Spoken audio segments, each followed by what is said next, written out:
जय हिंद, जय भारत। दोस्तों, आज़ादी के अमृत महोत्सव वर्ष में हम याद कर रहे हैं वर्ष 1919 में पंजाब के जलियांवाला बाग और अन्य स्थानों पर हुए उन भयंकर अत्याचारों को जो इस देश को आज़ाद कराने के लिए भारत के लोगों ने सहे थे। इस वीडियो श्रृंखला के पिछले भाग में आपने लाहौर में हुए जुल्मों की हकीकत देखी, जब कॉलेज की दीवार पर चिपके सरकारी पोस्टर के फटने भर से कॉलेज के सभी छात्रों और अध्यापकों को जेल में डाल दिया गया था। आज बात करेंगे उस समय की जब विद्रोह की हर आवाज को कुचलने के लिए अंग्रेजों ने भारत की निर्दोष जनता पर हवाई जहाजों से बम गिराए थे। मैं बात कर रहा हूं गुजरांवाला में वर्ष 1919 में हुए बम हमलों की।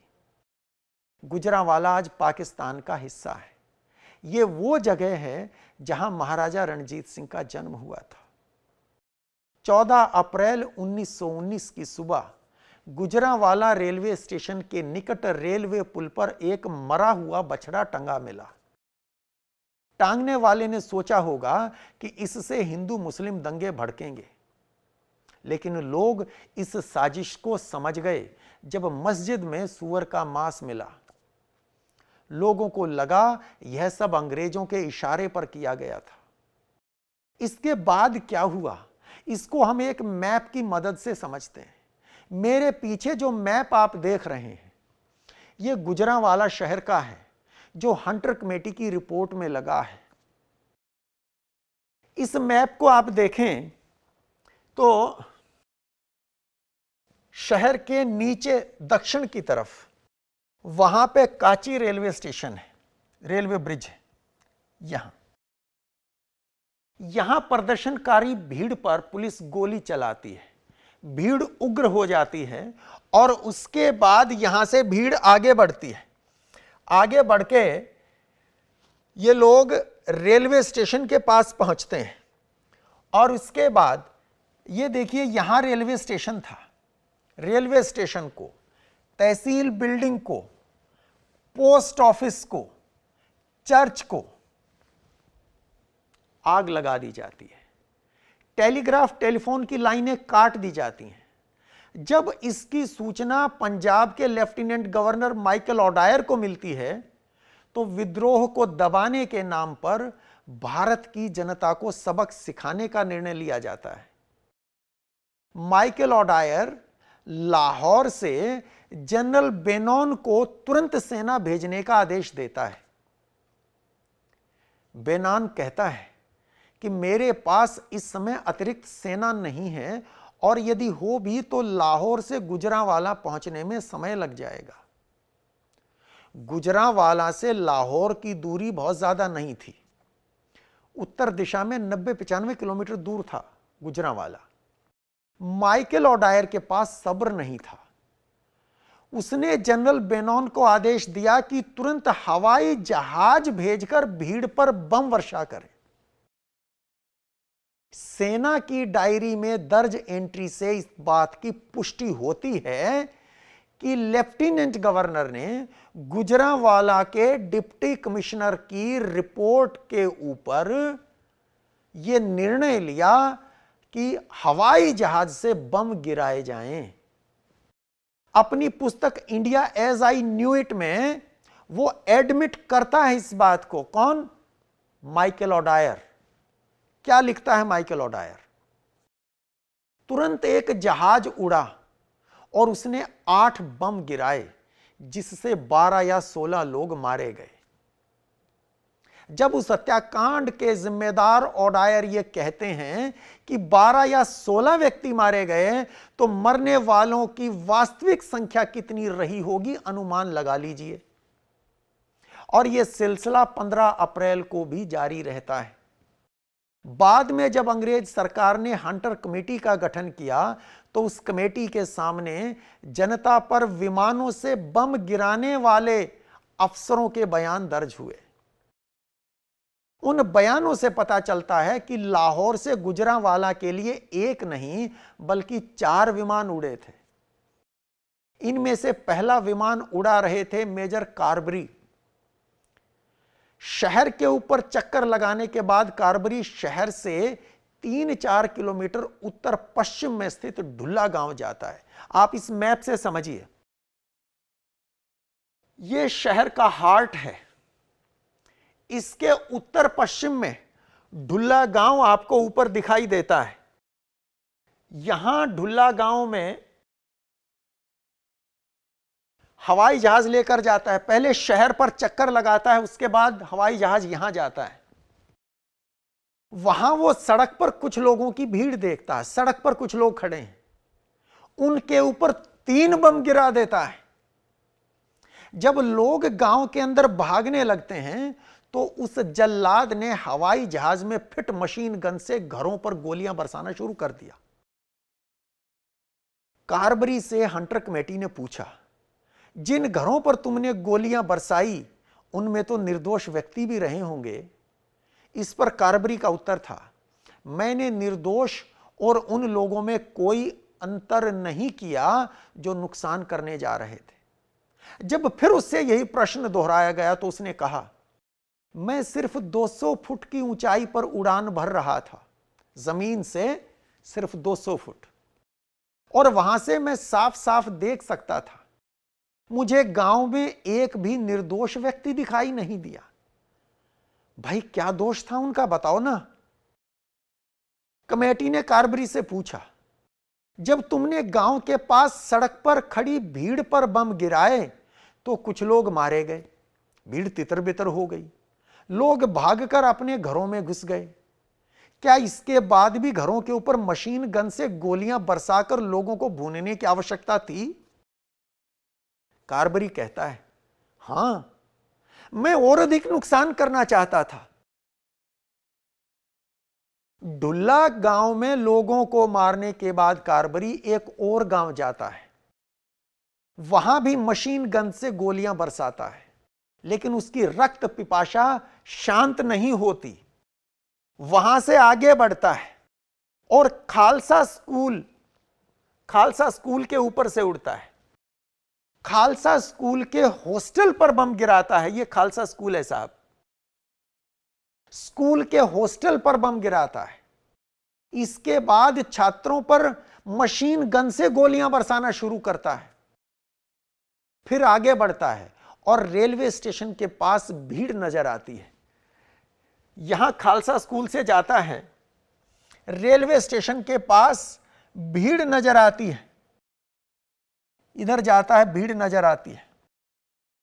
एक बम यहां गिरा देता है, दूसरा बम इसके पास यहां गिराता है।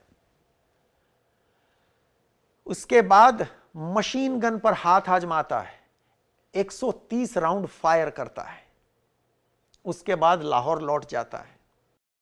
एक और जहाज जिसे सेकंड लेफ्टिनेंट विंसेंट उड़ा रहा था, उसे भी एक रेलवे फाटक के पास 20-25 लोग दिखाई दिए और उन पर मशीन गन से गोलियां बरसानी शुरू कर देता है। फिर आसपास के गांव के ऊपर उड़ता है, निर्दोष लोगों पर मशीन गन से कुल 700 राउंड फायर करता है। 15 अप्रैल को लेफ्टिनेंट डॉडकिंस हवाई जहाज उड़ाता है। वो गुजरांवाला से 1 मील दूर एक गांव के ऊपर उड़ते हुए एक खेत में 20 लोगों को देखता है। 20 लोगों को देखता है, खेत में इकट्ठा थे। हवाई जहाज में फिट मशीन गन से उन पर 148 राउंड गोलियां बरसाता है। उसके बाद एक और गांव को जाता है, गुजरांवाला से लगभग आधा मील पश्चिम में स्थित गांव है। शायद यह गरजक गांव रहा होगा, यहां बम गिराया गया। अब यह बात तो मैं निश्चित तौर पर नहीं कह सकता कि यहां मेजर कार्बरी ने ढुल्ला से लौटते हुए उसने यहां पे बम गिराया था, या ये 15 तारीख को यहां पर बम गिराया गया। पर यहां इस गरजक गांव पर भी बम गिराया गया। जब यहां वो देखता है कि घर के सामने कुछ लोग खड़े थे तो उन पर बम गिरा देता है। हंटर कमेटी ने पूछा डॉडकिंस से, जो लोग खेत में काम कर रहे थे उन्हें निशाना क्यों बनाया? वे ऐसा क्या कर रहे थे? डॉडकिंस उत्तर देता है, मुझे आदेश मिला था जहां भी भीड़ दिखे उन पर बम गिराओ, गोलियां मारो, भीड़ को तितर बितर करो। और वे लोग भी भीड़ थे। इस तरह बेहद निर्ममता के साथ खेत में काम कर रहे निर्दोष ग्रामीणों की हत्या कर दी गई। अंग्रेजों को लगा कि अकेले जहाजों से गिराए बम काफी नहीं थे। उन शैतानों ने रेलगाड़ियों में भी मशीन गन और सर्च लाइट फिट कर दी। ऐसी ही एक आर्मर ट्रेन 15 अप्रैल 1919 को लाहौर से शेखुपुरा पहुंची। वहां से शेखुपुरा के एसडीएम लाला श्रीराम सूद उस पर सवार हुए और चुहारकाना रेलवे स्टेशन पर गए। धीरे धीरे चलती रेलगाड़ी 16 अप्रैल को दिन निकलने से कुछ पहले चुहारकाना स्टेशन के निकट पहुंची। रेलवे लाइंस के पास उन्हें कुछ लोग दिखाई दिए। रेलवे गाड़ी से उन पर गोलियां बरसाईं।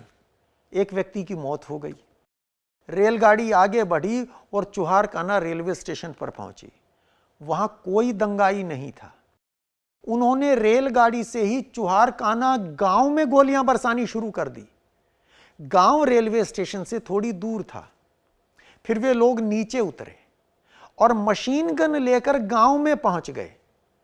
वहां उन्हें कुछ लोग दिखाई दिए। अब गांव है तो लोग तो होंगे, कहां जाएंगे गांव को छोड़कर।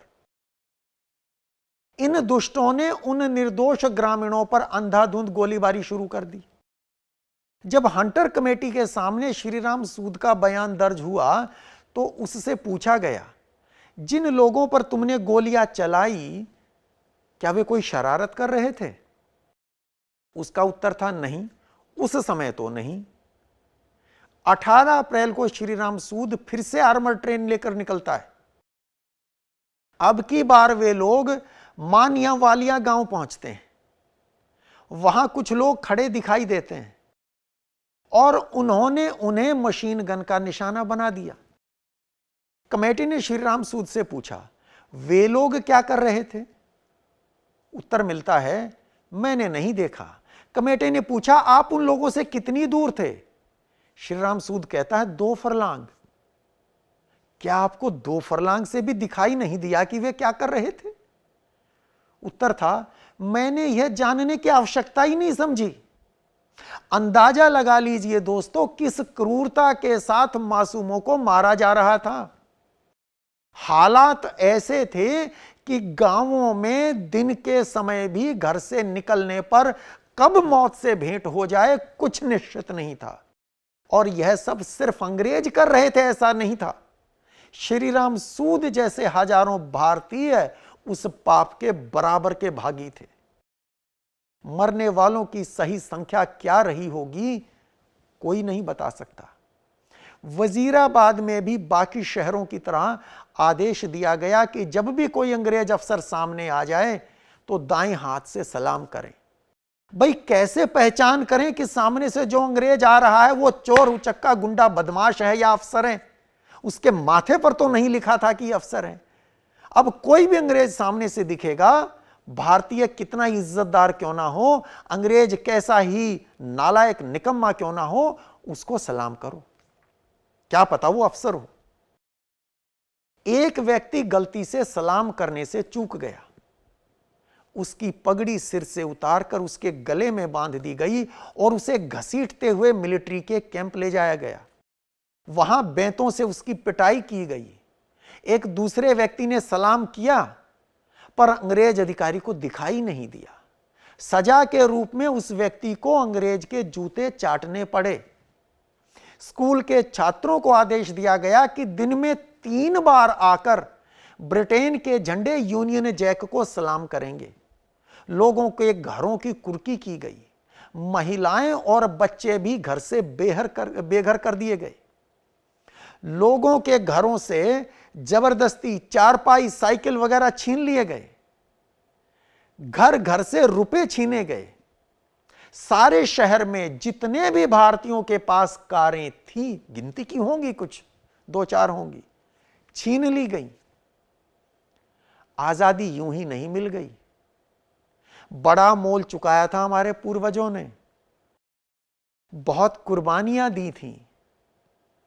इस अमृत महोत्सव वर्ष में उन सभी जाने अनजाने शहीदों को शत शत नमन करने का मौका है। इस वीडियो सीरीज में दी गई जानकारी आपको कैसी लगी? अपने विचार, अपने सुझाव कमेंट बॉक्स में लिखकर जरूर भेजिएगा। जय हिंद, जय भारत।